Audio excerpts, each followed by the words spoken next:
네, 지금은 교리문답과 찬양 시간입니다. 이 시간에 간단하게 교리문답 소책자를 읽으며 우리의 신앙을 점검하는 신앙을 갖고자 합니다. 뉴시티 교리문답 소책자를 1일 1문답으로 읽어보면서 함께 묵상해 보겠습니다. 화면에 나오는 책을 보시면서 제 목소리를 따라 함께 읽어나가는 방식으로 진행됩니다. 자, 그러면 오늘은 뉴시티 교리문답 47문답의 내용을 살펴보겠습니다.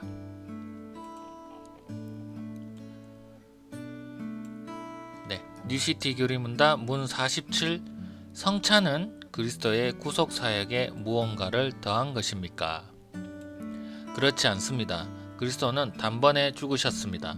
성찬은 그리스도의 구속 사역을 기념하는 언약의 식사입니다. 또한 그분을 바라보며 우리 믿음을 강하게 하는 수단이며 앞으로 열릴 잔치를 미리 맛보는 것입니다. 그러나 회개하지 않는 마음으로 참여하는 자는 자신에게 임할 심판을 먹고 마시는 것입니다. 참고 말씀 베드로전서 3장 18절. 그리스도께서도 단번에 죄를 위하여 죽으사 의인으로서 불의한 자를 대신하셨으니. 해설 읽겠습니다. J.C. 라일의 해설입니다. 성찬은 칭의나 회심의 수단으로 주어진 것이 아니라는 점을 굳게 명심하라. 성찬은 은혜가 존재하지 않는 곳에 은혜를 주거나 용서가 주어지지 않는 곳에 용서를 베풀려는 뜻으로 명하신 것이 결코 아니다. 이것은 하나님께 회개하지 않아서 생기는 결핍을 채워주거나 주 예수 그리스도를 향한 믿음을 공급하지 못한다. 성찬은 뉘우치지 않는 자가 아닌 뉘우치는 자에게, 믿지 않는 자가 아닌 믿는 자에게, 회심하지 않는 자가 아닌 회심한 자에게 명하시는 규례다. 회심하지 않는 자는 성찬에 참여하여 회개와 믿음이라는 진부한 단계를 거치지 않는 채 천국에 이르는 지름길을 찾았다고 멋대로 믿을지 모르지만 언젠가는 자신이 완전히 속았음을 깨닫고 그 대가를 치르게 될 것이다. 성찬은 한 사람이 받은 은혜를 확장하고 돕기 위한 것이지 그가 받지 않은 은혜를 주는 것이 아니다. 우리를 하나님과 화목하게 하거나 의롭게 하거나 회심시키기 위한 것이 분명 아니다. 마음을 다해 성찬에 참여한 자가 성찬에서 받으리라 기대할 수 있는 유익을 가장 간단하게 말하자면 우리 영혼이 강건해지고 생기를 얻는 것이라고 할 수 있다. 우리는 그리스도와 그리스도의 대속을 더 분명하게 보고 우리의 중보자이자 대언자로서 그리스도께서 감당하신 모든 일을 더 명확하게 보며 십자가에서 대신 죽으셔서 그리스도가 우리에게 주신 온전한 구속을 더 확실히 본다. 하나님 앞에서 우리가 그리스도 안에서 온전하고 완벽하게 받아들여짐을 더 분명하게 보고 죄를 깊이 회개해야 할 새로운 이유들, 살아있는 믿음에 대한 새로운 이유들, 거룩하고 성별되며 그리스도를 닮아가는 삶을 살아야 하는 새로운 이유들을 더 명확히 볼 수 있다.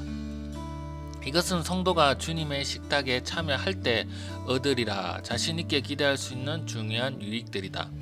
바른 정신으로 떡을 먹고 잔을 마시는 자는 자신이 그리스도와 더욱 깊은 교제에 들어감을 알게 될 것이고 그분을 더욱 잘 알게 된 느낌을 받으며 그분을 더욱 잘 이해하게 될 것이다. 그 떡을 먹고 잔을 마시면서 그 사람은 더 깊이 회개하고 믿음을 함량하며 지식을 확장하고 거룩한 삶의 습관을 강화한다. 그는 자신의 마음에 그리스도의 실제적 임재를 더 깊이 깨닫는다. 믿음으로 그 떡을 먹으며 그리스도의 몸과 더 깊은 교감을 느낀다. 믿음으로 그 포도주를 마시며 그는 그리스도의 피와 더 깊은 교감을 느낀다. 그는 그리스도가 자신에게 어떤 분인지, 자신이 그리스도에게 어떤 존재인지 더욱 분명히 알게 된다. 그는 그리스도와 하나 되는 것, 그리고 그리스도가 자신과 하나 되는 것이 무슨 의미인지 철저하게 이해한다. 자신의 영적 생활의 뿌리에 물을 주며 마음의 은혜의 역사가 확고하게 세워지고 앞으로 나아감을 느낀다. 제약된 사람에게는 이 모든 것이 어리석어 보이고 바보처럼 들릴 것이다. 그러나 참된 그리스도인에게 이 모든 것은 빛이자 건강이며 생명이고 평화다.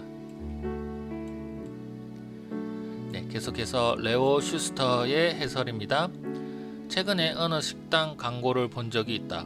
거기에는 그저 식당 이름과 영적인 식사를 경험하세요 라는 글귀만 있었다. 그 광고를 보며 나는 식사라는 것은 기껏해야 물리적인 체험 정도이지 않나 하는 생각에 의아함이 들었다. 그런데 곧 진정한 영적 식사는 성찬이라는 것과 성찬에서 이루어지는 것과 이루어지지 않는 것을 생각하게 되었다. 실제로 성찬에서 이루어지는 것은 세 가지 차원이다. 즉 과거, 현재, 미래다.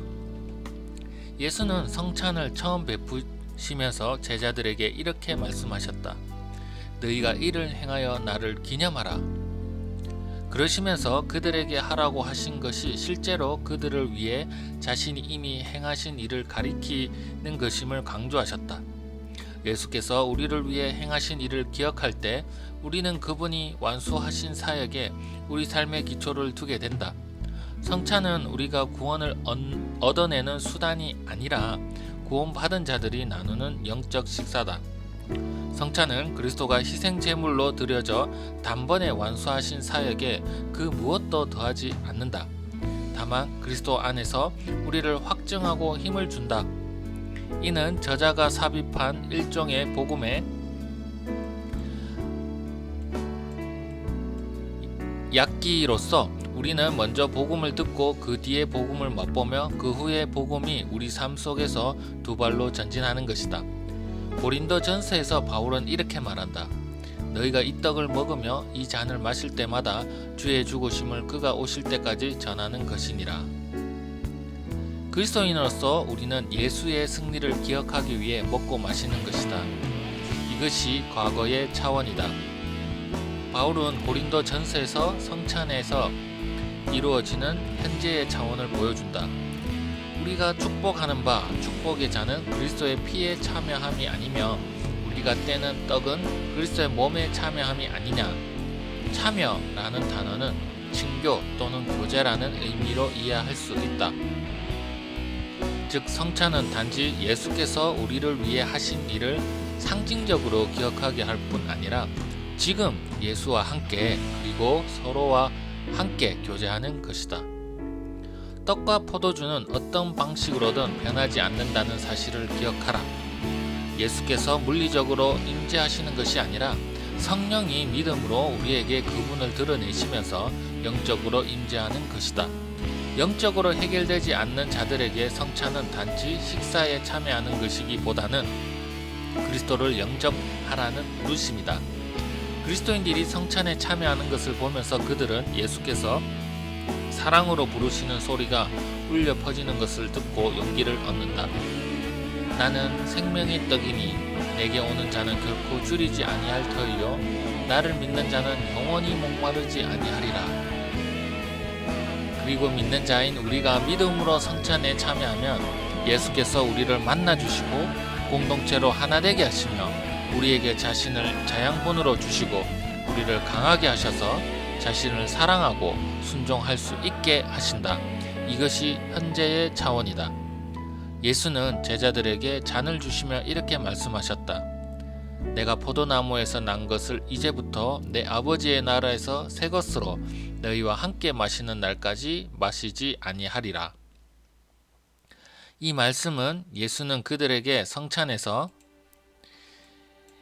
이루어지는 미래의 차원을 알려주셨다. 즉 성찬은 우리가 고대하는 그 위대한 날을 가리키는 상징인 것이다. 이것은 어린 양의 혼인 잔치와 영광 가운데 성도들이 그리스도와 즐길 영원한 축제를 미리 맛보는 것이다. 지금 우리는 죄로 인해 망가진 피조물이다. 그러나 그리스도의 상한 몸을 통해 우리는 다시 온전해졌다. 물론 이 삶에서 우리는 여전히 타락하여 엉망진창인 상태로 살아가고 있다. 성찬에서 이루어지는 미래의 차원은 우리가 완벽하게 온전해질 그날 우리가 구주와 함께 그리고 서로와 함께 최고의 식사를 즐기게 될 그날에 대한 희망을 보여준다. 기도문 읽겠습니다. 사망을 이기신 주님, 우리는 성찬에 참여하며 주님이 완수하신 사역을 기념합니다. 먹고 마시는 것이 믿음의 고백이 되게 해 주십시오. 우리는 전혀 가치 없는 자일지라도 그리스도의 가치로 인해 하나가 되었음을 믿음으로 고백하게 해 주십시오. 회개하는 마음으로 주님의 식탁에 나오게 하셔서 교만과 자부심을 버리고 주님이 우리에게 주시는 값없는 은혜를 누리게 해 주십시오. 예수 그리스도의 이름으로 기도드립니다. 아멘.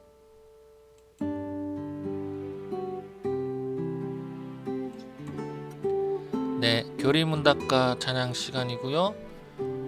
오늘 내용은 좀 길었습니다. 함께 살펴본 내용 중에 주요 단어나 인상 깊었던 단어를 검색해서 찬양 듣는 시간인데, 오늘은 특별 단어를 검색하지 않고요.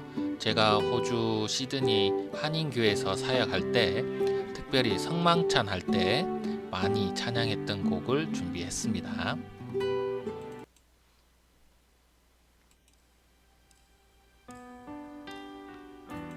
존귀한 어린 양으로 십자가에 희생해 주셨던 예수 그리스도를 묵상하며 함께 찬양 들으시겠습니다. 힐송의 Worthy is the Lamb 함께 들으시겠습니다.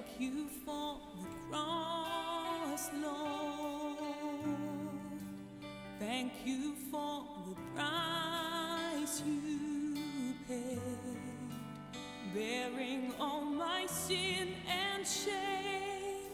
In love you came, gave amazing grace. Thank you for this love, Lord. Thank you for the nail-pierced hands, washed me in your cleansing flow. Now all I know, your forgiveness and embrace. Worthy is the Lamb.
네, 교리문답가 찬양이었고요.